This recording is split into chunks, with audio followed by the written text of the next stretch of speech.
buenas tardes a todos los asistentes.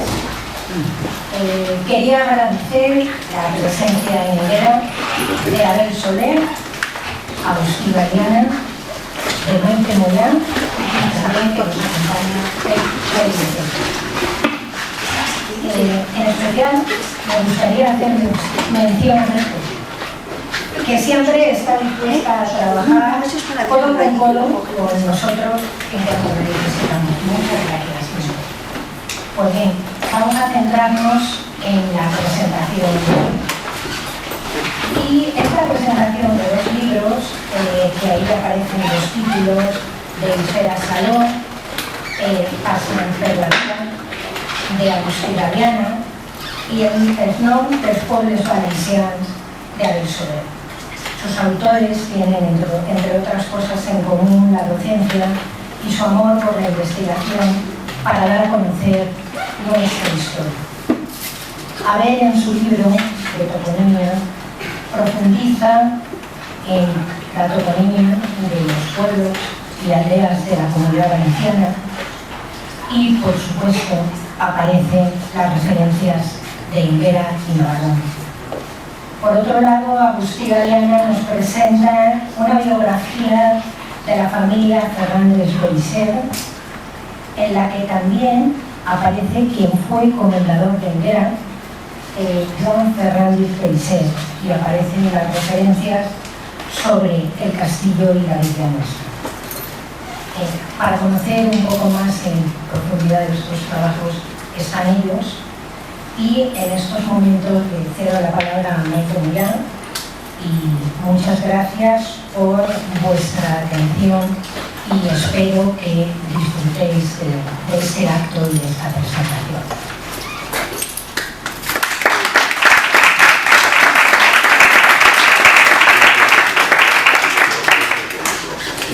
Buenas tardes.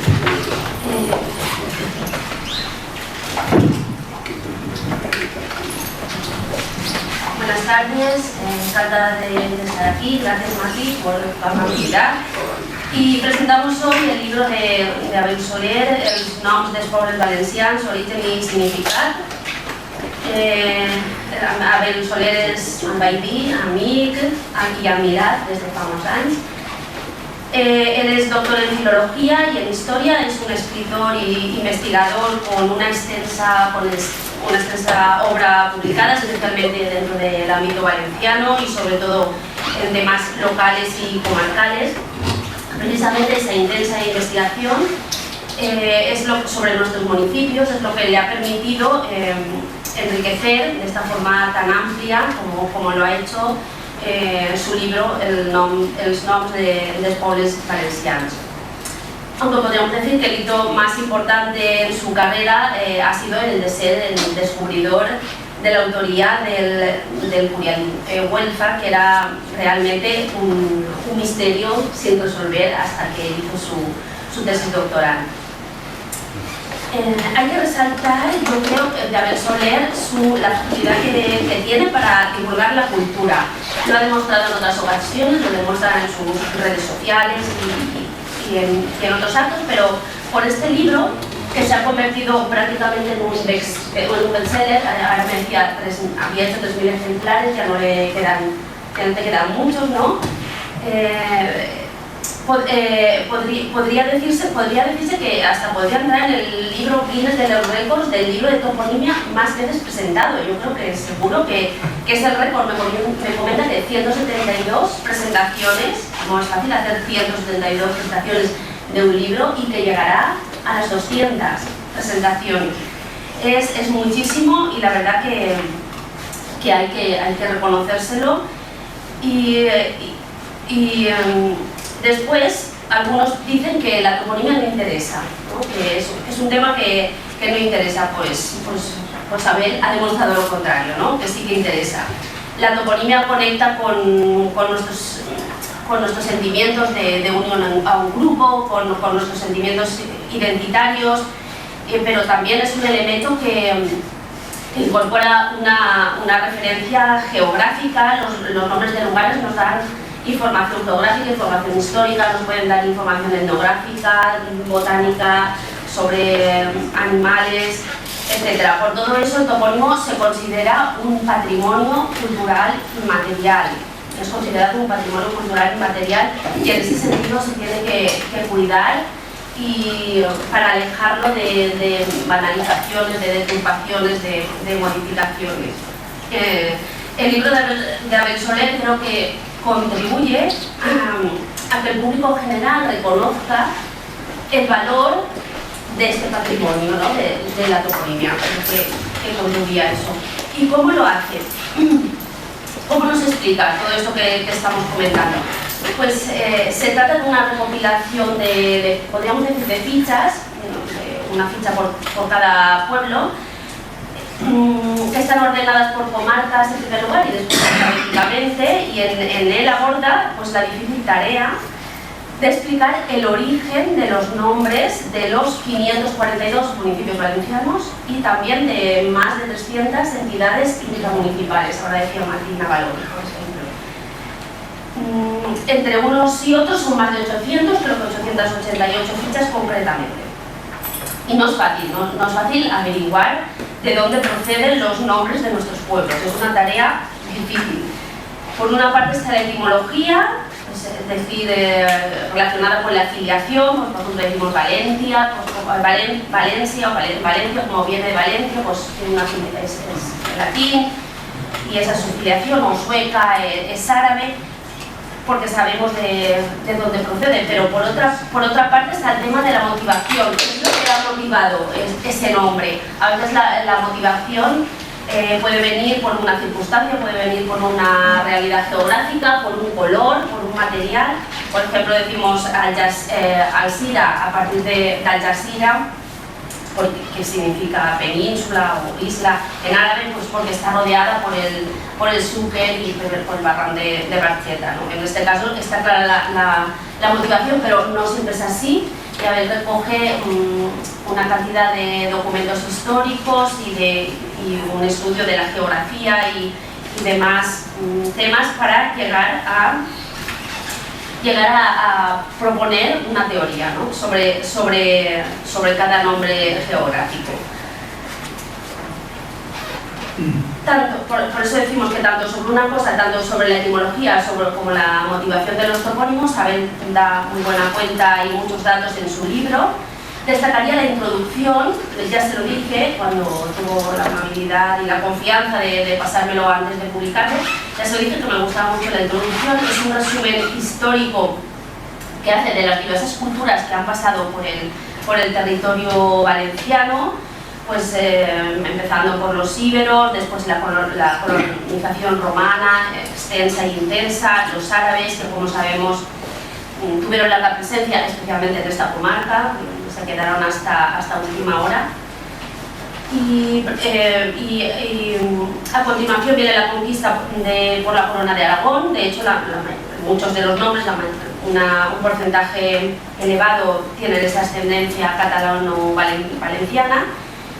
Pero la sorpresa del libro ha sido la de dar una importancia inusual hasta ahora, es un poco la parte creo que más novedosa, al elemento amasí, o sea, esa lengua hablada en el norte de África, que antes se llamaba bereber, ahora bereber pues no resulta políticamente correcto, porque es más o menos bárbaro en su lengua, entonces... Pero bien, hasta ahora no se le había dado esa importancia y él atribuye un 19% de los nombres que estudia a esa lengua.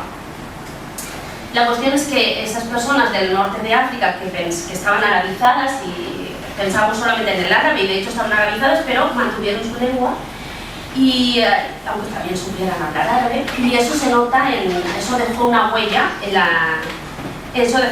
en la toponimia. Por ejemplo, eso se nota, quiero decir también que ha sido muy valiente en plantear teorías nuevas, esa teoría que es nueva y teorías nuevas, no todo el mundo a lo mejor se atreve a hacer eso, aunque conoce muy bien la bibliografía, y a veces ha contradecido a grandes maestros como a Joan Coromines, siempre con argumentaciones y documentación histórica. Es lo que ha pasado, por ejemplo, en el caso de Enguera, que tenemos publicado y que recoge el pulso y en el vocabulario, que tiene una entrada sobre Enguera, el vocabulario que presentamos aquí y que presentaremos el sábado que viene en Vipor, pues si a alguno le apetece venir. Y hasta ahora la teoría de Coromines, que es la teoría de Inguina, después la SI breve, que da una E, y las dos N, pues hay ahí una disimilación y la R de Enguera, ¿no? Parecía bastante satisfactoria, pero bueno, ahora nos lo contará él, que no tengo nada más.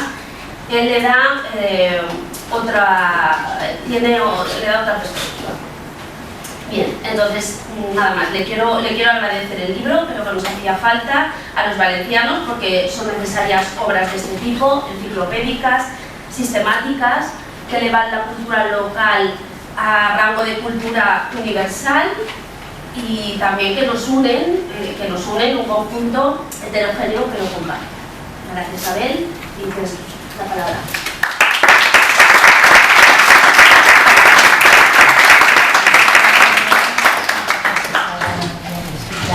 Pues gracias a ti por tu amable presentación, al Ayuntamiento de Enguera por habernos acogido aquí, al Instituto.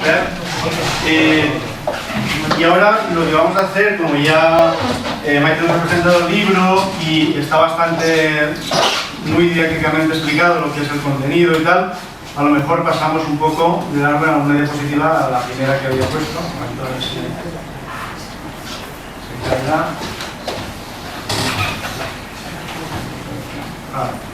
Pues os había puesto esto para definir un poco qué es lo que os he explicado ya. La onomástica estudia los nombres de persona y de lugar, pero tenemos los topónimos. Topos es en griego lugar, la toponimia. Los topónimos es como una nuez que la tienes que romper para que hay dentro, no siempre se rompe, hay nueces que se resisten. Y lo de dentro es la etimología, el étimo, el nombre original, en una lengua antigua que hemos heredado. Enguera no quiere decir Enguera, no quiere decir nada en valenciano, en castellano, en inglés, pero es una palabra antigua que ahí está, algo, pero tendrá su sentido y también tendrá su motivo, su razón semántica, porque le pusieron Enguera y no le pusieron Terrateig, por ejemplo, ¿no? A cada pueblo tiene su motivo de ser. Y luego también tiene una evolución fonética. Hay pueblos como en Carcaixent está Cogullá, no sé si habéis oído, que Cogullá, Cuyá, cada vez lo hace más corto, o sea que se va comprimiendo. Eso es la evolución fonética, ¿no? Hablamos rápido, como yo, y nos ponemos letras, y luego la gente lo imita, pues es más fácil decir Caullá, pues Caullá, en vez de Cogullada. Y luego tenemos también los estratos lingüísticos que interfieren a lo largo de los siglos. Las capas que un arqueólogo encuentra, vamos excavando, y cuanto más hondo excavemos, más antigua es la capa, ¿no? Los romanos están abajo, medieval, moderno, ¿no? Y más abajo de todo, pues de la prehistoria. Pues en el caso de la toponimia no, las capas están desordenadas y mezcladas en el territorio. ¿Por qué? Porque vienen los íberos y le ponen nombre a todo. Luego vienen los romanos y cambian todo lo que quieren, casi todo. Se pierde casi toda la toponimia íbera. Luego vienen los árabes, bereberes, andaluz y tal, también lo arabizan todo y se pierde casi toda la toponimia. Y luego vienen los valencianos, los castellanos, aquí los mezclamos todos y vamos cambiando los que nos da la gana, ¿no? Y aquí hay una mezcla de lenguas, de culturas en todo el territorio valenciano que acaba con la anglofonía global, que quitas por la Seara, no sé cómo, y le pones a Ham Springs o a Tea Hills o tal para venderlo porque es una inmobiliaria, ¿no? O sea que todos tenemos hasta en inglés como nuestra toponimia ya valenciana. Entonces, porque cada cultura o cada civilización, en este caso la civilización inmobiliaria, pues la nuestra, la capitalista, pues tiene un idioma que es inglés para venderlo y comprar. Entonces, todo ello se ve reflejado en el paisaje y todos estos estratos se van mezclando. Pero el más interesante, por lo que decías tú antes, es los amazics o amaziges en castellano, con G, que son los bereberes. Cuando los árabes llegan al norte de África, se encuentran en todo el norte de África, hasta las Islas Canarias, que estaban los guanches, que también hablaban esa lengua, pero hablaban una lengua que no era árabe, pero era una lengua, pues el berber, bárbaros, berber, no sabéis hablar el árabe. Pero ellos no, se llamaban mujeres y hombres libres, amazic, que es lo que quería decir. Y en Canarias, pues cada uno se llamaba como quería, guanches, que los exterminaron los españoles, como colonizaron aquella zona. Entonces aquí siempre estamos españoles que invaden aquí, moros que vienen hacia allá, estamos en una frontera, Mediterráneo está en una frontera, y vino mucha más gente con pateras prácticamente, atravesando libremente el Mediterráneo, o vienen ahora, desde el norte de África, donde ahora también la mayoría de la gente no habla árabe, habla el amazigh todavía. En Marruecos es cooficial, el rey en 1994 lo hizo cooficial en Marruecos, en Argelia se habla muchísimo, en Túnez también, en Libia Gaddafi perseguía a los que no les enseñaban en las escuelas. Es decir, que es una lengua interesante, sobre todo para vosotros, como lo veremos ahora seguidamente. Empezamos por algunos topónimos de aquí del término. No he puesto la comarca porque nos alarguemos muchísimo, pero he visto que tenéis unos topónimos muy curiosos de benis, que son, sabéis que el ben es hijo de y beni es hijos de en árabe, ¿no? Eso es muy común en Valencia, todos lo sabemos porque hay muchos beni y toda la gente lo pregunta y tal. Y aquí tenemos un caso diferente porque algunos ben o bena no son hijos ni son árabes, sino que son peñas. En este caso, pocos, no son muchos, pero los hay. Y en este caso se ve que había un altozán, un sitio en la sierra, una peña, donde había pues eso, lo que en árabe se llama Hansir. El Hansir, la R y la R se confunden bastante en la lengua árabe, por lo de Hansir, y la Ja es como Jesucito, que decimos los valencianos en vez de Jesucito, porque la J nos costaba mucho. O mi abuelo decía Karset, Jersey no le salía. Entonces lo mismo, el Hansir de los árabes sería un Benacancil. El Benacancil pues da el Benacancil que tenéis porque la Z del castellano se incorpora en el siglo XVII, XVIII, aún aquí hasta hace 4 días. Y si vas a Chella o no sé, a la algunos de esos sitios tampoco la pronuncian, no sé cómo. Todo hacen ese, ¿no? Benacancil. Entonces tenemos aquí en árabe Puerto Jabalí, es lógico, es una zona donde hay mucha fauna, y que se llamara la peña del jabalí, también se llamaba las mazarras, este es otro lugar, ¿no? Porque se dedicaban al aceite, pero cazaría el jabalí no había muchos, por lo que se ve. Luego tenemos otros beni, esta zona muy interesantes. Beni Ali es muy común, hay muchos beni Alis, porque es un nombre muy común en árabe, es el segundo nombre más después de Mahoma, el segundo personaje más importante de la historia del Islam es Ali, que quiere decir alto. Ali en árabe quiere decir alto, es un nombre de persona. Y tenemos el Beni Ali o Ben Ali y tal, puede ser Ibn Ali, el hijo de Ali, o Beni Ali, los hijos de Ali, un clan, los descendientes, Beni, ¿no? Y luego tenemos también Beni Caed, que es un topónimo cercano allí, que Caed sería Caes en la pronuncia antigua de aquí, del castellano antiguo, sería Kais en árabe, que es el mesurado, es un nombre propio también muy común en árabe, pero son nombres muy comunes de gente que vivía aquí, que eran musulmanes, que hablaban el árabe, estaba una zona muy arabizada, y los bereberes también, pero todos los bereberes empezaron a hablar, aquí se entendían cuando vinieron con lo que quedaba de Roma, que era gente que hablaba latín mal hablado, porque ellos en África también estaban en contacto con el latín, todo el norte de África estaba muy latinizado, entonces en principio el romance servía de coine, pero claro, en las mezquitas solo se escribía, se enseñaba el árabe y toda la gente de los niños aprendía el árabe y unas cuantas generaciones, los hijos, los nietos, tal, el abuelo que hablaba latín se murió y nosotros llevábamos árabe, ya nadie entendía lo que eran las palabras del abuelo. Como pasa en muchos sitios, que la gente se pasa mejor del valenciano al castellano, en algunos en el centro de Valencia, por ejemplo, y se pierde el valenciano en esa zona. Pues aquí pasaba eso con el árabe, y se arabizó todo y la gente pues ya cuando vino Jaume I, todos hablaban en árabe, y Jaume I, bueno, ya el Cid, cuando vino el Cid, tenía un intérprete, según las crónicas. Necesitaba un intérprete porque nadie lo entendía en castellano, y los castellanos no entendían nada de árabe. Entonces, un intérprete siempre, judío normalmente. Bueno, tenemos también uno muy curioso, un nombre Benihuengo, que son los árabes ni latín ni nada. Esos Beni, eso sí, árabe, los hijos de un clan, los Beni son hijos descendientes, es una sociedad clánica, como los gitanos, es una sociedad clánica, tiene un patriarca, los hermanos se casan y viven todos juntos en la misma calle, y todos son familia, y mi primo, y otro primo, y todos son primos. Entonces los árabes también son así, como sabéis, ¿no? Y se pelean los clanes, y las tribus y tal, en Siria, en Libia, pues aquí es lo mismo. Entonces tenemos los Beni, los hijos de, y en amazigh, en la lengua de los bereberes, el Awengem, que quería decir los pertinaces, los obstinados, los que trabajan ahí obstinadamente. Se supone que el Benihuengo era una tierra bastante mala o algo, y a lo mejor se fueron ahí colonizando y les llamaron así. Y como aquí todavía se hablaría la mayoría de la gente el romance, pues cambiaron la terminación por la O, era la terminación más correcta del romance. Wengo, los benicuengo, los pertinaces, los obstinados, ¿no? Porque beni quiere decir también hijos, pero a veces quiere decir los de. Por ejemplo, Benasal es el de la miel. ¿Asal es la miel? Benasal, el melero. No es el hijo de la miel, sino que quiere decir en este caso, pues en este caso también parecido.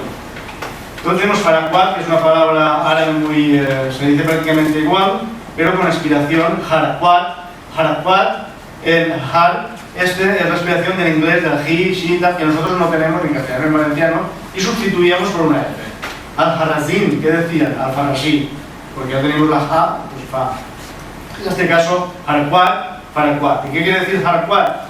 La quema controlada. La quema controlada que hacían los pastores, un vocabulario es bastante, o sea, no es una sorpresa que aquí se quemara los pastos en agosto y septiembre, que es lo que hacían en todos los documentos medievales y modelos que he leído yo de los pastores de esta zona, se dedicaban a quemar para que luego saliese lo que parecía el renadiu, los brotes tiernos, y eso se lo comían las ovejas y las cabras, pero ¿cómo?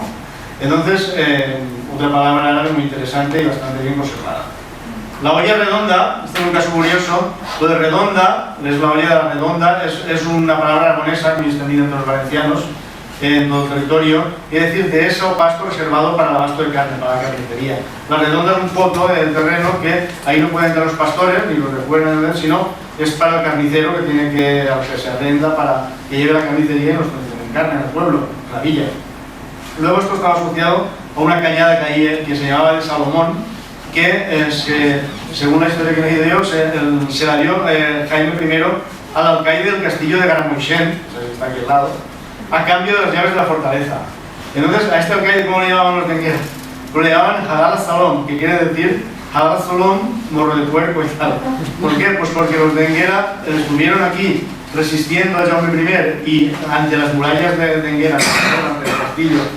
Jaume I se cargó decapitando y ahorcando 17 denguerinos, fue muy bestia, nosotros estamos en las más bestias de crímenes de guerra, llaman ahora, ¿no? Para que se rindieran y tal. Si esto lo estoy intentando y este me da la llave a cambio de un chalet, pues nada, por eso y tal. Entonces está gracioso el nombre este. Requena, sabéis que el nombre es de José Requena Pedrón, que lo compró hace muchas décadas, siglos ya casi. Y le dio su nombre, las casas de Requena y tal. Pero antes se llamaba Dehesa de la Argolla, y Argolla, que es una palabra común y tal, yo creo que esconde lo de Aljoya, esto se llama Jo, se pronuncia así, Aljoya en árabe, que sería la parte más alta del término. No sé si es lo más alto o es bastante alto, pero entonces lo más alto donde habría cultivos, se supone, y eso sería un término árabe que se quedó y luego ya sustituyeron por el propietario de Requena. El saitón también es muy fácil de averiguar porque hay muchos saitones, muchas aceitunas, ¿no? Por ahí. Sabéis que aceituna lo que significa y por tanto el árabe azaitón, tal cual azaitón, con Z así azaitón, son los olivos, las oliveras. O sea, aquí decís oliveras, ¿verdad? Tenemos otros nombres muy bonitos, Santich, Albarra y Albarrilla, que está todo junto. Santich, eso tiene que venir seguro del latín sentique, la zarza, aquí decís zarza, ¿cómo decís a la zarza? La mora. Zarzal. Pues ellos, el hondo donde está Santich sería todo un zarzal, está en una umbría y hundido y húmedo ahí, y cuando lo limpiaron para hacer cultivos y para aprovechar esa humedad y tal, pues los romanos se encontrarían allí con el sentique, que el sentique en la CE, en la evolución natural del latín, como en Italia, cervo, celo, tal, da sentiche, porque la E en árabe se pierde, de sentique, sentich, ¿no? De la zarza, adaptado al árabe, pues sería lo que quedó del latín, pero los romanos ya es un nombre antiquísimo también de esta zona. Que fueron ya los árabes y fundaron allí una alquería, un asentamiento, le llamaban Albarra, ¿no? Que Albarra tal cual quiere decir la apartada, la alejada, la periférica. De las alquerías que hay aquí, supongo que sería la más lejana del pueblo y le llaman Albarra, no sé si está un poco lejos ya, ¿no? Y cuando hicieron la torre le pusieron Barch Albarrilla, la torre de Albarra, Albarrilla, de Al-Ándalus, Andalucía, de Albarra, Albarrilla, es lo mismo, es un adjetivo derivado. y tiene que decir la Torre de Almara. Es una torre que tenía debajo unas fuentes, sobre leído, y bien, es un Navalón. Pues Navalón ya sabéis que es un apellido, ¿no? En el siglo XVI solo había gente por la zona de Algoya, la Vega de Albarrilla y tal.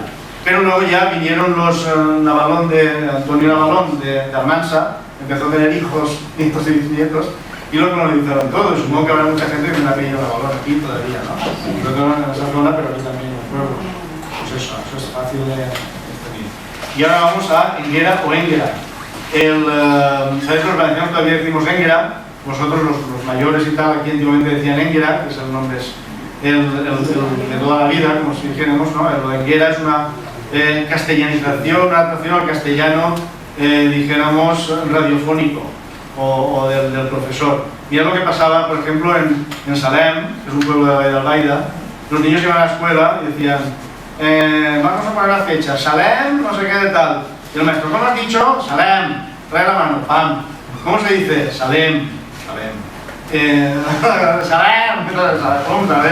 Y el único sitio donde dicen Salem es en Salem. Todos los pueblos de alrededor dicen Salem, porque claro, no tenían maestro, por tanto. Aquí nos pasó lo mismo. A ver, se ve que un maestro del siglo XIX dijo Énguera, Énguera, como primavera, como costera, como todo era, en castellano. Pues, y así es como se perdió la estructura, ¿no? Y entonces tenéis aquí el poblado andalusí, un poblado bastante importante de Énguera, que se llamaba, en 1244-46, aparece documentado ya con el mismo nombre que ahora, no ha cambiado nada, y que Jaime I se lo lleva porque se lo quita a los castellanos, que los castellanos habían adelantado, se lo da a Santiago para compensar a la orden y lo repueblan aquellos con cristianos y tal. Entonces la etimología que propongo yo es sencilla, porque es Engeran. Esto se llama, se escribe Angaran así, pero se pronuncia estas breves son Engeran. Y además aquí se hacen Engeran en Amazigh, que suena prácticamente como Engeran. ¿Y qué quiere decir? Las cimas. ¿Qué decir las cimas? ¿Qué quiere decir esto? Pues lo mismo que Albaida. Albaida, cuando fueron los árabes hace 1000 años, estamos hablando de hace 1000 años, y se usa el nombre prácticamente igual. Cuando fueron a un valle que lo ven todo blanco, toda tierra blanca, pues dicen Albaida. Albaida no existía como pueblo ni nada. Luego ya, en tiempos en vísperas de Jaume I, ya se crea el pueblo de Albaida, la villa y tal, y toma el nombre de la comarca. Pero al principio lo que designan está todo vacío, hay 4 pastores por aquí, no hay nada. Es el paisaje, el territorio, ¿no? No los pueblos, porque hay pueblos todavía, no hay ciudades, no hay villas. Entonces, lo más lógico es que aquí le dieran a la sierra el nombre, Énguera, la sierra de... ¿Dónde vas? Pues a la sierra que hay a la Énguera, donde están las cimas, ¿no? Hay muchas cimas, hay muchas cuevas, cimas y cuevas, es decir, de todo, pero sobre todo el subterráneo, el suelo, no cuevas pequeñitas, sino cuevas hondas y subterráneas. ¿Y de dónde viene esa palabra? Pues de un verbo así, que se utiliza en todo el norte de África, se utiliza en las Canarias en su tiempo, que es Enger. Enger quiere decir horadar, perforar, hacer cosas que están hondas o agujereadas, ¿no? Pero normalmente se utiliza para cuevas, galerías subterráneas, etc. Entonces, eso en árabe, el Engeran, la N final en árabe es muy rara, y las N finales son muy comunes en Amasí, pero en árabe no, se quedaría en Kariyat Engera, o sea, que los árabes dirían Engera ya, tal cual, sin la N final. Y luego ya cuando lo oyeron los cristianos, pues lo escribieron como decían los árabes, simplemente. Y nada, la evolución ya la sabéis, que lo hemos comentado, y el motivo yo pues lo veo bastante claro. Que después apareció la población, el castillo, que era del siglo XII, todo eso es más tardío, y ya se tomó el nombre del territorio al cual pertenecía, claro. Más cosas sobre, como veis aquí hay un documento que pone Engra en 1276, y ya lo escribían así, porque lo pronunciaban así, 1200. Lo veis ahí arriba que pone Ville, está muy borroso porque es un recorte de un documento muy pequeño, Ville, y con la rayita que es la E, que es en latín, de, que también lo abrevian, de Engra, solo pone Engra, no pone, en otros sitios pone Engra, pero se ve que ya entonces se comían letras. Y nada que ver con Anguera, que lo veis con las Wikipedias y cosas así, que es un río catalán, ni con la cábila de Anguera, Marruecos, que no es Anguera, es Angera, nada que ver con que en español se debería transcribir Angera, pero claro, lo cogen de fuentes francesas y lo ponen con GH porque para marcar la inspiración que en francés no existe. Entonces, ni Angera tiene que ver con Anguera, porque es otra fonética y otro topónimo y nada que ver, ni Anguera tampoco, porque ahora ves que un sabio español ya del siglo XIX lo dijo, que nada, que ver con Cataluña, con lo que hay ahí. Sí que tiene que ver naturalmente con los apellidos, apellidos de Engra, que ya manifiestan que en el habla ya se perdía tanto que al escribir el apellido, cuando se iban fuera los de aquí, decían hijo de Engra, y el cura que lo oía ya se comía estaba en el medio. Y tenemos también documentos oficiales desde el siglo XVIII, de 1719, el Bulario de la Orden de Santiago, pone Engra, el pueblo no se llama Enguera, se llama Engra oficialmente, para la Orden de Santiago. Luego tenemos Cabanilles le pone su acento, Enguera, ¿no? Porque no es Enguera, es Enguera. Luego viene Menéndez Pidal, también un sabio español de 1897, y critica un libro de un portugués, un filólogo más importante que hay en Portugal, porque metió juntos a Anguera, que viene del latín anguis, serpiente de agua, con Enguera, creyendo que esta era Enguera, porque en el nomenclátor oficial de Madrid lo escribían sin acento, entonces aquel se confundió por el nomenclátor centralista. Entonces, al ponernos en nosotros dicen, no, Menéndez Pidal, digo, yo tengo informadores valencianos que me han dicho que el nombre del pueblo valenciano que cita usted se acentúa Enguera o Engra y no puede relacionarse con el resto. Es decir, no tiene nada que ver con las Engueras. El 1950, un siglo después, vamos de siglo en siglo, pero es que es una constante. El biógrafo de Manuel Dossá, en cuya plaza estamos, ¿no? Dossá, dice que es Enguera y que la gente exagera pronunciándolo. Semejante carácter esdrújulo, llegando a decir Engra. Es decir, en los 1950, los estudiosos, la gente que estudiaba, pues conocía un poco la gente de aquí, pues sabía que se decía así, en valenciano, también aquí la gente todavía que conservaba lo antiguo. ¿Por qué os digo, y he puesto el acento ahí, todo esto? Porque para mí Enguera, y lo escribiré y lo contaré siempre brújulamente, es como la Gioconda que alguien le da en un maestro castellano que se va a París y le da una pincelada y ensucia la Gioconda. Pero la gente continúa viendo, ay, pero está bien, yo no veo nada, y pasan 100 años y se ponen, vamos a restaurarla. ¿Y qué hacemos con la pincelada esta? Que toda la vida ha estado ahí, mi padre me volvió a conocer en el siglo XIX, fue el maestro y la puso y tal. Y pues los expertos dicen que sería mejor quitarla y restablecer lo que quería Leonardo da Vinci, no lo que quería poner el maestro castellano que pone el pincel ahí. Entonces, eso ya no me atañe a mí, sino se atañe a vosotros como ciudadanos de Enguera, de querer un poco restaurar vuestro topónimo antiguo, si no es una cosa que no sea mucho polémica, o sea, es que estas cosas a veces se politizan. Pero no es un caso, es un simple acento y no es inventárselo, sino inventárselo sería poner una H. Eso sería mi opinión, que hay que poner una H, su opinión en qué se basa, nada. Esta opinión ya tiene un poco más de fundamento, puesto que conocemos la etimología, la documentación, conocemos ya todas las cosas que nos pueden llevar. Pero es una propuesta que os hago yo así muy aventurera y muy arriesgada, como siempre. Pero nada, vosotros, o sea que tenéis que decidirlo como buenos ciudadanos y ciudadanos de esta villa. Y nada, muchas gracias por la atención.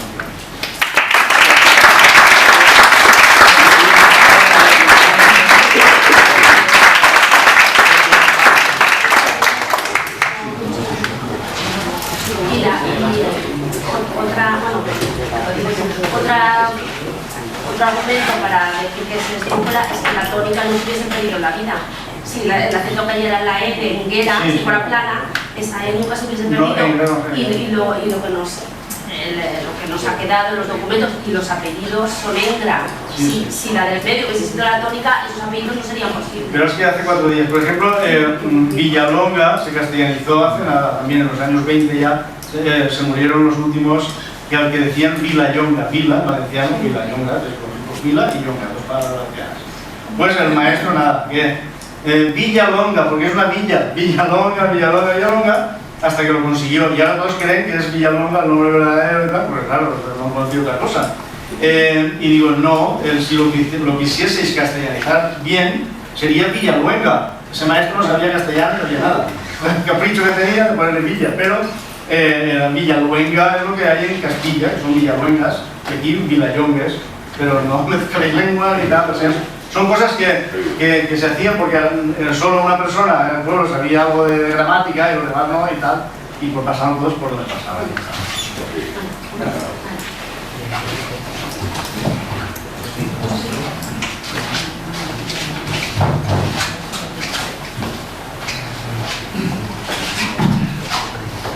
Bueno, buenas tardes. Yo soy Agustín Ariana y no soy de Enguera, tampoco. Soy de Vilallosa, que está un poco más lejos, y estoy muy contento de estar aquí invitado, además de por el ayuntamiento, por el instituto, no sé si lo digo bien, del Carroch, ¿no? Que es la entidad comarcal aquí que yo conozco de hace un tiempo y me tengo gusto de colaborar, porque yo también pertenezco a una entidad comarcal que es la de la Marina Baixa, que es la que publica este libro mío también, ¿no? Bueno.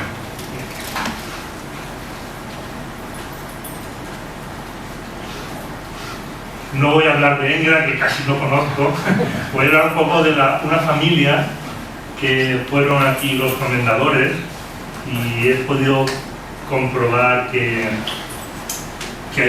algunos autores locales se han preocupado de este tema. No es desconocido del todo, no sé al público de hoy si lo sabe o no, pero había uno de un apellido que ahora sé cómo se pronuncia, que es Isher, que es en valenciano. Íjar en castellano, si queremos decirlo en castellano. Íjar es un pueblo de Aragón, no sé si lo conocéis. Claro, en aquella época medieval que estamos hablando, pues se pasaba de un idioma al otro fácilmente, el castellano, el valenciano, todo eso, y bueno, en realidad los primeros ni siquiera hablaban castellano, hablaban aragonés, y en aragonés este pueblo se llama Íjar, porque el sonido de J me parece que no lo tiene. Pero bueno, luego aquello ha cambiado, allí hablan castellano y dicen Íjar, ¿no? Y es el nombre oficial. Pero cuando vinieron a Valencia, pues Íjar, y como es el apellido normalmente a veces de Íjar, Díxer, ¿no? Y a veces se escribe todo junto. Bueno, esta imagen, no sé si la conocéis, es el escudo de Enguera, que está en el Puig de Santa María. Y me pareció una cosa simpática porque está el castillo y está la Cruz de San Jaime. Como he comprobado ahora en mi visita a Enguera, que sigue estando y en las sillas de aquí de la sala también. Bueno, Enguera era una población de la Orden de San Jaime. Luego voy a explicar ahora lo que es la Orden de San Jaime, pero eran soldados, guerreros que eran religiosos al mismo tiempo, y en Castilla tenían una cantidad de terreno impresionante, esa mancha negra de por ahí, todo eso son pueblos que eran de la Orden de San Jaime, de Santiago, se dice normalmente en castellano, pero en la corona de Aragón era un poquito. Aquí tenemos uno en Aragón, en un pueblo que se llama Montalbán, valencianizado Montalbán, y en el Reino de Valencia Jaume I tuvo especial cuidado de que los religiosos tuvieran poco terreno y tenía pues estos sitios dispersos, y como podéis ver por las manchas más grandes, la más grande de todas es Enguera y la segunda más grande es Vilallosa y Orcheta. Bueno, nos remontamos, digamos, a esta época de Jaime I. Este momento de 1244 es fundamental para muchas cosas, también para la entrada de la Orden de San Jaime. Bueno, aquello fue pues el rey de Castilla también quería conquistar Valencia y bueno, se pelearon y tal en un momento dado, en 1244, y al final pues hicieron un pacto en un pueblo que se llama Mirra, Camp de Mirra, y hicieron una raya. Esta es la frontera de Mirra, que hay muchas publicaciones sobre eso, pero yo no estaba satisfecho con lo que encontraba. Yo soy historiador aficionado, ¿no? Pero como historiador aficionado de mi pueblo, desde aquí abajo, esta parte última de la frontera, que hace una curva así rara, pues eso no estaba estudiado. Pero los documentos son muy claros, lo dicen exactamente por dónde va la frontera y con toda seguridad es esta, ¿no? Y aquí tenemos también Enguera, ahí está, ¿lo veis la flecha? La sierra de Enguera está en la frontera y nosotros de aquí también,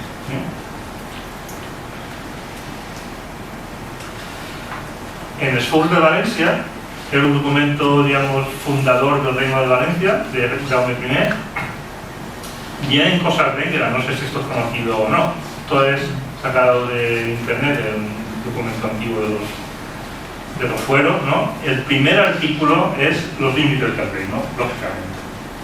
Y pone a partisperme a Castella, así como a Chereli. Chereli es...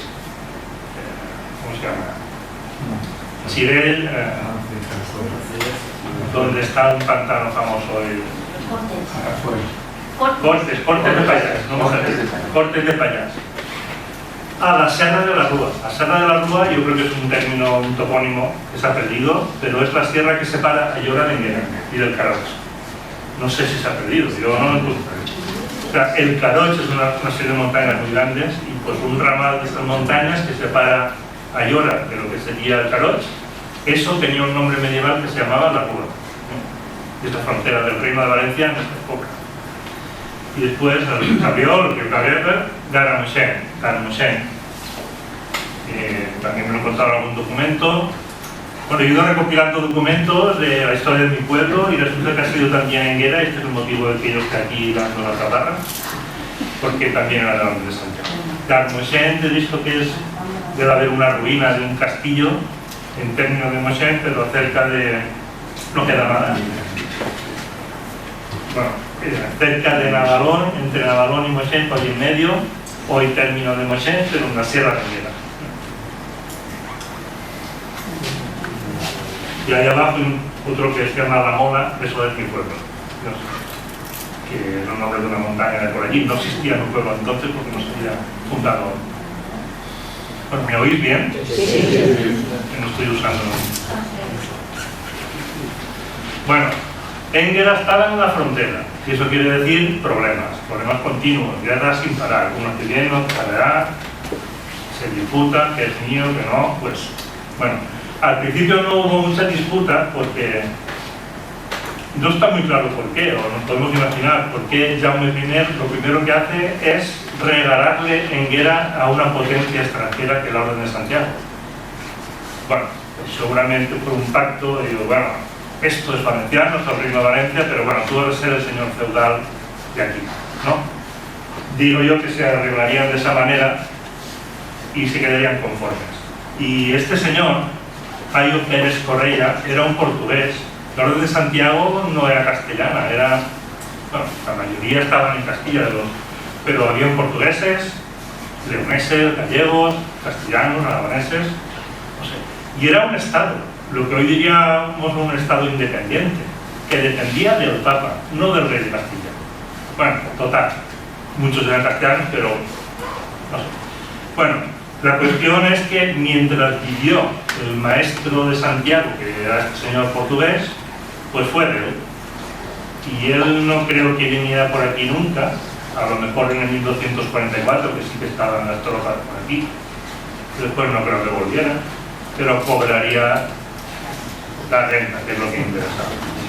Y bueno, también Jaume I le regaló Orcheta, que es, digamos, mi pueblo, ahí a la otra punta de la frontera. O sea que los castellanos, entre comillas, o la Orden de Santiago, tuvieron como dos cabezas de puente dentro del recién fundado Reino de Valencia. Cosa que a los castellanos les daría mucha ilusión, pero al Jaume I me parece que muy poca, porque era como tener el enemigo en casa, ¿no? Por este motivo, unos años más tarde, pues hubo un señor feudal muy importante, según lo que yo he ido estudiando en la Edad Media, que es Bernat de Sarrià, que intentó recuperar de la Orden de Santiago todas estas poblaciones. Intentó, manipuló, hizo trampas, de todo, para conseguir que Enguera fuera directamente de la corona de Jaume II en allá, era otro rey, había muerto Jaume I, y también Orcheta, mi pueblo y tal, eso es unos documentos de este señor. Luego hubo problemas con eso, porque él quería apoderarse, los de la Orden de Santiago decían, no, que esto es mío, y bueno, peleas y tal, ¿no?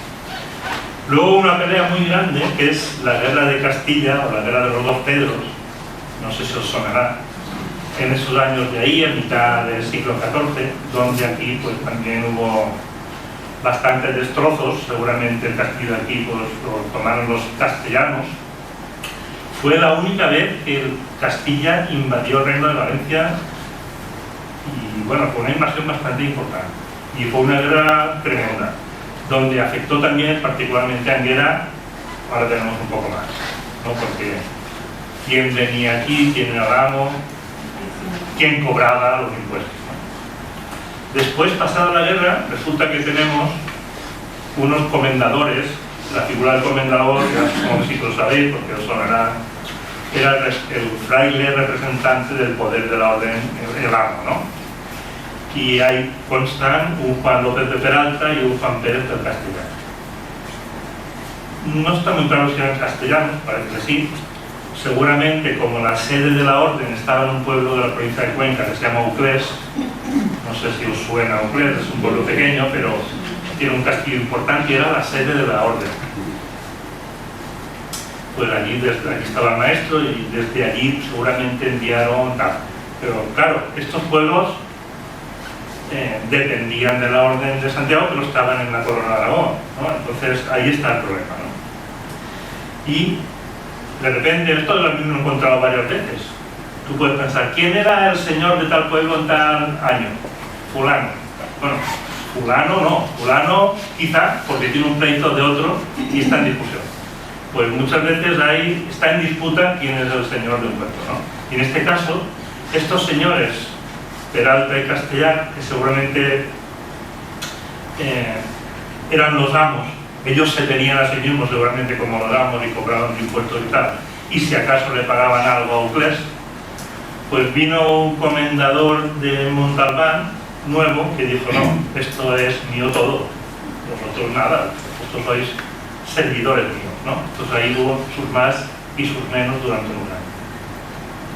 Y es el primero de la familia Ixer o hija que tendremos por aquí. Bueno, esto es un pequeño mapa que ilustra la importancia de la Hermandad de Sarriá, que os decía antes.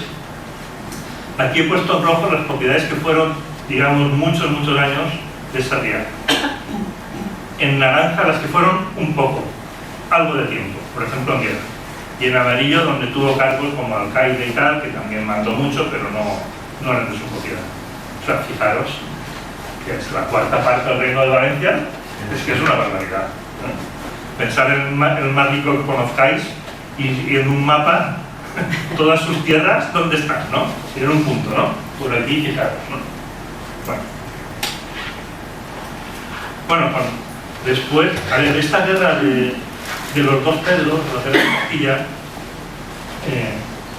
se conoce relativamente poco, creo yo, pero la cosa fue que un rey intruso castellano, el hermanastro ilegítimo del rey, le hizo la guerra al rey legítimo de Castilla y ganó. Pero ganó porque tuvo la ayuda de la corona de Aragón. No sé si me he expresado. Bueno, los castellanos siempre estaban en guerra, eso es continuo. Toda la media castellana es guerra, entre ellos, civil, ¿no?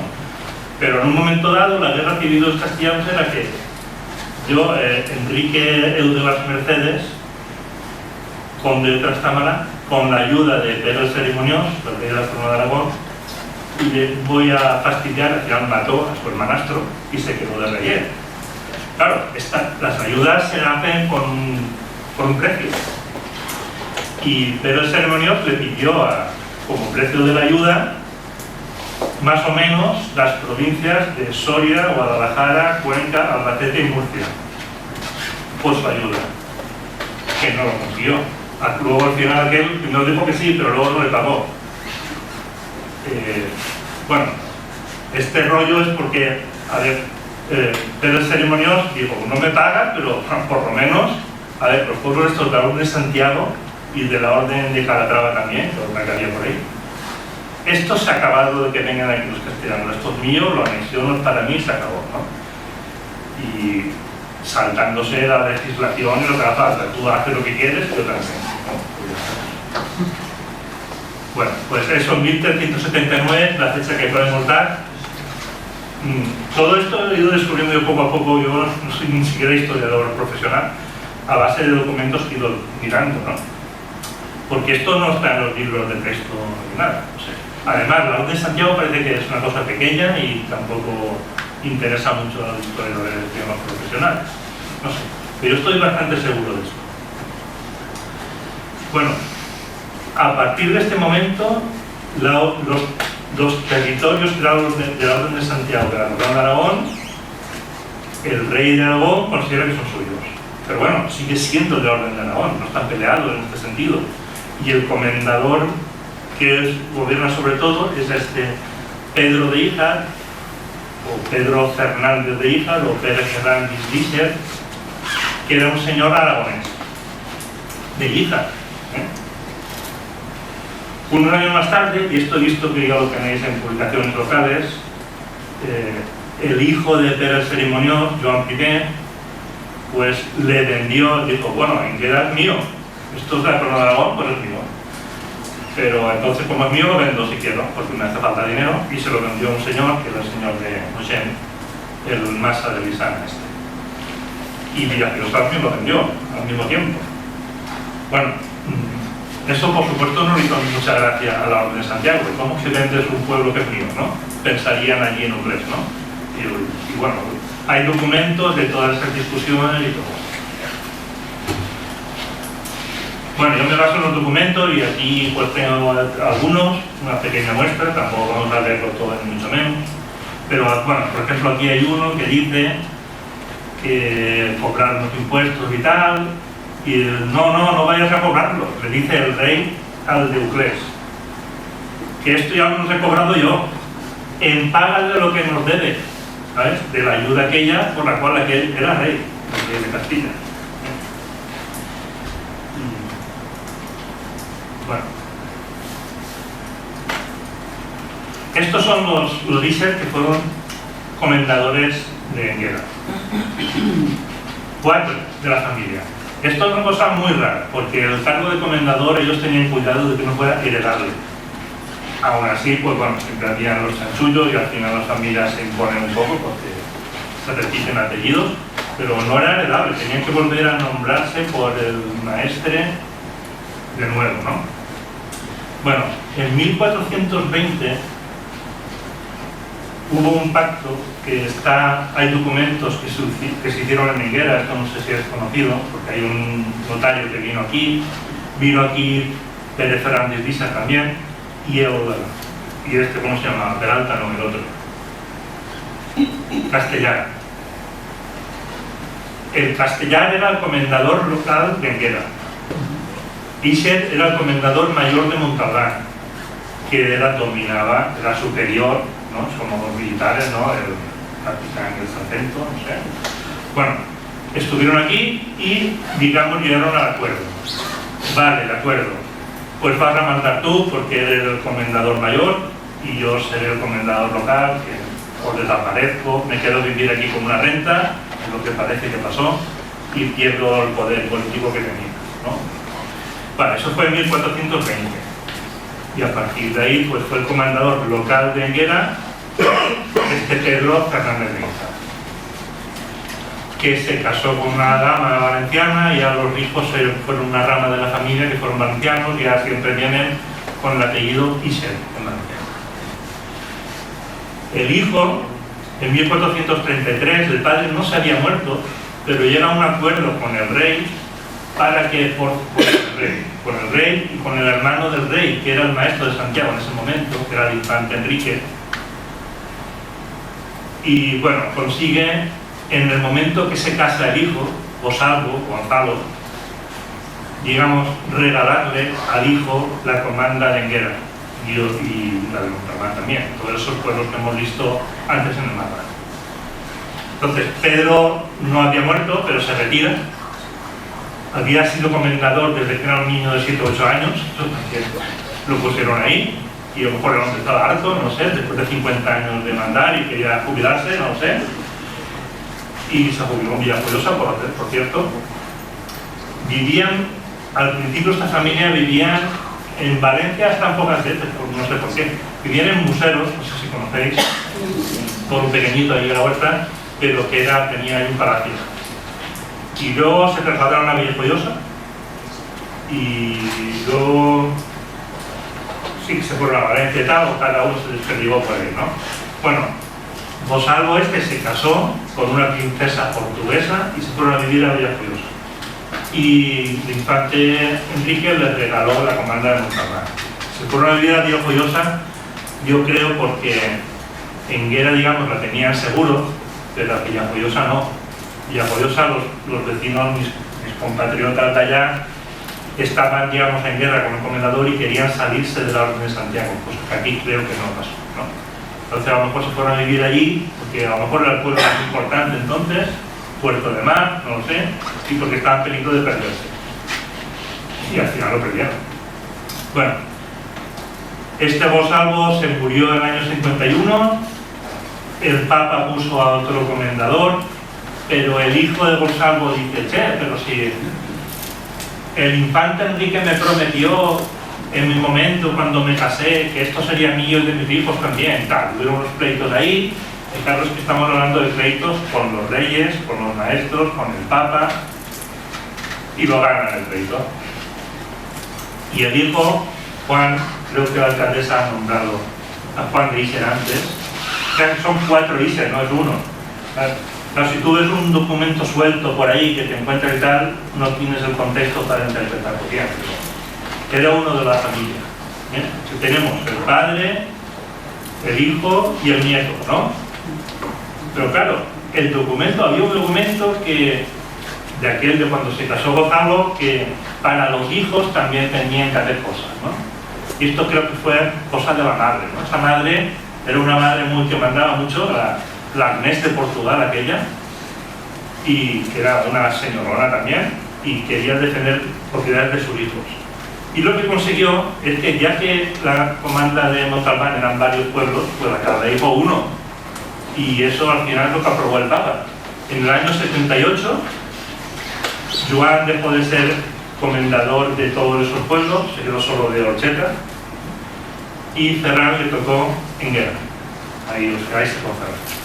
Este Ferran era un militar que estuvo en varias guerras por ahí, que estas guerras tuvieron por la parte de Villena y todo eso en esa época,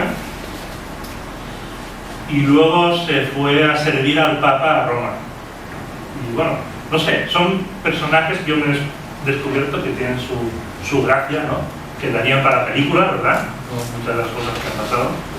Y luego ya se acabó la familia Iser, ya no volvieron a ser comendadores de nada. Esto de comendador perdió también mucho su gracia, porque al final quedó una cosa honoraria, no había dinero, solo el título, entonces no sé. Y el último, digamos, de la Edad Media fue uno, también fue famoso, Jerónimo de Cabanillas, castellano, o Cabañelles, que fue también gobernador del Reino de Valencia. Y luego ya no sé, después de la Edad Media no lo tengo estudiado, no, pero creo que tuvo relación con los Borja, y creo que Enguera también fue a parar a manos de los Borja durante un tiempo. Bueno, estos son documentos de los que, cómo están escritos, ¿no? Y este es uno del Castellar este. Por cierto, yo he intentado documentar cosas de Enguera y he visto que hay una cruz que apreciáis mucho aquí en la iglesia, ¿no? Una cruz procesional, es conocido, ¿no? Gótica, medieval. Y allí he visto en una documentación, lo explican un poquito, que está la cruz de Santiago grabada en la cruz, no sé qué material es, metálico, no sé, pero está grabado ahí la cruz de Santiago, un dibujito, se ve en la foto. No la he puesto aquí porque la foto yo no tenía calidad para ponerlo. Y pone en el artículo del que lo ha escrito que está la cruz de Santiago y el escudo de Castellar.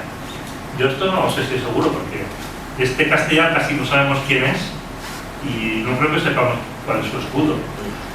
Sí que parece en una foto que he visto hoy mejor que hay un castillito ahí dibujado, pero puede ser el castillo municipal, el escudo municipal, no lo sé. Castellar, castillos, todos son castillos, pero no lo sé. Bueno, este es el señor que era el comendador, estamos en el año 87, sí, que aún era el comendador de Enguera él, y el rey Juan le critica al comendador de Enguera que no está en Enguera, como es su obligación. Bueno, le da un trocito ahí. No volem confiar el castell de la dita vila d'Enguera, el qual segons saber Bueno, pues, en fin, le llama la atención y supongamos que estás fuera de tu sitio, de tu obligación, ¿no? Este otro documento que ya lo he transcrito yo y lo he puesto aquí, un poco largo, pero porque me ha hecho gracia de que hay nombres de vecinos de Enguera. Y igual es un documento que no se conoce aquí, ¿eh? Lo he sacado de un archivo que es poco estudiado, de la Diputación de Valencia, de la Duquesa de Almodóvar, y es de 1454, cuando, digamos, que Agnès de Portugal consiguió recuperar de aquel Olsina, que también tenía su enchufe por otro lado, los pueblos de la Orden de San Jaime para sus hijos, ¿eh? Y bueno, se hace una reunión, como se solía hacer en el pueblo, vienen todos los vecinos y aprueban, hacen el homenaje al nuevo señor, ¿no? El homenaje, eso se llamaba. Y aquí tenéis, yo no tengo ni idea si son apellidos todavía de ahora, porque algunos que sí, lo podéis leer, está un poco pequeño. Aparici, Llorens, Sitges. Esto de Sitges lo he visto por ahí. ¿Sitges? ¿Cómo lo llamáis? ¿Sitges? Pues es Sitges. Sitges es el pueblo de Barcelona. Sitges, eso seguro, ¿eh? Y eso, ¿eh? Esteve, Gascó, Llorens, Aparici, Sánchez, Colón, Valls, Palop, ese también está por ahí, ¿no? Sí. Mantí, Chorques, Despí, bueno, todo eso. Y aquí está la señora Agnès de Portugal, ¿eh? Se murió el comendador y ella hizo mucha fuerza para defender los derechos de su familia y llegó a ir a Roma a ver al Papa, ¿eh? No son tonterías. Bueno, la familia de dónde viene, pues era una familia de gran nivel, tanto el nivel que venían de reyes, y esto no sé si en la Edad Media era lo más importante. Claro, si vinieran de reyes por la vía tal, serían los reyes, pero viene de un matrimonio de dos hijos ilegítimos de reyes. El hijo ilegítimo de Jaume I, que se llamaba Pere Ferrandis, que era ilegítimo pero fue reconocido y fue un militar importante de la época. El hijo favorito ilegítimo de Jaume I era este. Y le regaló el pueblo de Híjar para que tuviera renta. Y toda la familia ya se han llamado así, ¿eh? Y todavía hoy hay un duque de Híjar por ahí, que es la duquesa de Alba hasta que murió, era duquesa de Híjar también, y ahora tiene un hijo, no sé cómo se llama. Bueno, y una hija ilegítima del rey de Navarra, Teobaldo, que seguramente no suena de nada, como a mí tampoco me sonaba, pero era un señor importante, que venía de Francia, era familia del rey de Francia, y vino del rey de Navarra y tal, pues una hija ilegítima. Se casaron, y el escudo nobiliario, que es el que tenéis en la portada del libro, donde está toda la historia de la familia, son las cadenas de Navarra y las barras catalanas de la corona de Aragón. Es que eran, o sea, tú para tener tu escudo esto, tenías que ser de la familia de los reyes, si no, no podías tenerlo. Y ellos tienen dos reinos ahí en la escudo. Por cierto, que esta imagen es de las poquitas cosas que he encontrado de la Edad Media auténticas. Y además que con retratos no hay ninguno de todo esto, ni de Jaume I tampoco. Pero esto está en un sepulcro del siglo XIV y me parece que es la imagen más antigua de las cadenas de Navarra y una de las más antiguas de las barras, 4 barras. 1370 por ahí. Bueno, esto que he dicho antes de la guerra esta, fue una gran guerra mundial, europea. Todos los países de Europa más o menos estuvieron ahí durante 100 años ligados y matándose unos a otros, sobre todo franceses e ingleses, pero castellanos y valencianos pues también estuvimos ahí en la guerra durante un tiempo. Seguro que se destrozó el castillo de Enguera en esa guerra y bueno, fue importante por lo de las órdenes de Santiago y de Calatrava, porque fueron, digamos, motivo para su anexión. Bueno, esto es simplemente para deciros los amigos que tenía esta familia, que eran gente con muchos contactos, los maestros de San Jaime, de Santiago. Aquí tenemos 4 de esta época, finales del XIV y siglo XV. Uno era el abuelo de Pedro Fernández y Híjar, el abuelo, porque su padre se casó, su 4ª mujer era la hija del maestre de Santiago. Entonces, el siguiente maestro fue el tío, el siguiente fue otro tío, y el infante Enrique, que he mencionado antes, pues era el padrino de boda, ¿no? Que más enchufado no podía estar. Desde que nació estaba ya enchufado y encaminado a este sentido. También tenía contactos con los papas Borgia y el papa Benedicto XIII, Papa Luna. Y con los reyes, por supuesto, sí que eran familia de los reyes. Los reyes, cuando les escribían una carta, decían mi pariente, no sé qué, no sé cuánto. Pero también tenían enemigos. Orsina, que he dicho antes, y bueno, voy a un poquito solo mencionar Joan Martorell, que a todos os sonará, el autor del Tirán.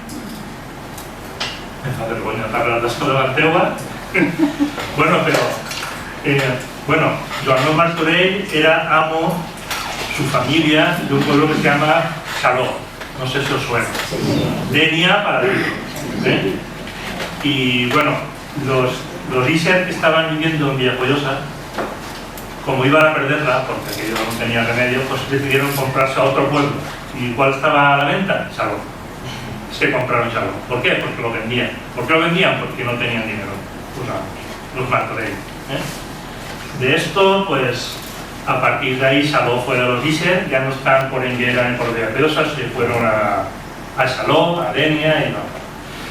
Pero bueno, de esto, Joan Martorell en concreto se quedó muy ofendido y escribió cartas y amenazas, retos a pelearse a muerte con Gonzalo Iser y tal, que no fueron a ninguna parte, y se vengó también cuando escribió el Tirán, porque uno de los personajes de allí es el Gonzalo cambiado un poco el nombre, y bueno, esto lo he sacado de una versión que hay en cómic de la novela, donde se ve que Kirieleison de Montalbán pues muere de forma ridícula sin que lleguen a pelearse. Bueno, se fue como una pequeña venganza literaria, ¿no?, de Joan. Esto ya había gente que lo había hecho antes, y yo veo descubrir que hay otro personaje del Tirán que es la mujer, que es esta Agnès de Portugal, esta señora tan poderosa, que también hay una Agnès en el Tirán. Y me parece que bueno, también se pasa mucho Joan Martorell con ella, y me parece que estaba tocándose de la Agnès de Portugal. Bueno, esto ya lo he dicho. Y bueno, otro documento que estoy acabando, Estas son unas cuentas de Enguera hechas en 1467 por Joan Iser. Y simplemente porque veáis que, bueno, se gastó un dinero en reparar el castillo, y se menciona una casa de la orden, y yo creo que no debe existir, pero aquí en el pueblo había una casa que sería la casa del comendador, la casa más importante del pueblo. Me he enterado hace poco de que hubo un terremoto importante donde igual se destruyó, ¿no? Una almásera también sé que tenéis mucho aceite, y bueno, eso me ha parecido curioso. Y ya está, ese es el libro donde cuento estas y otras cosas, increíble.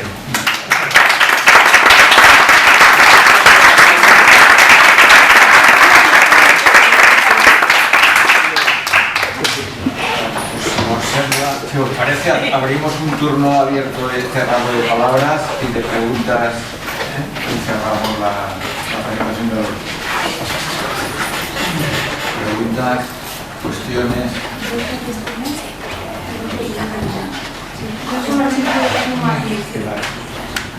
El libro pertenecía al distrito de Enguera, y venían las personas de Enguera a pagar los tributos, recogían el dinero y pagaban aquí.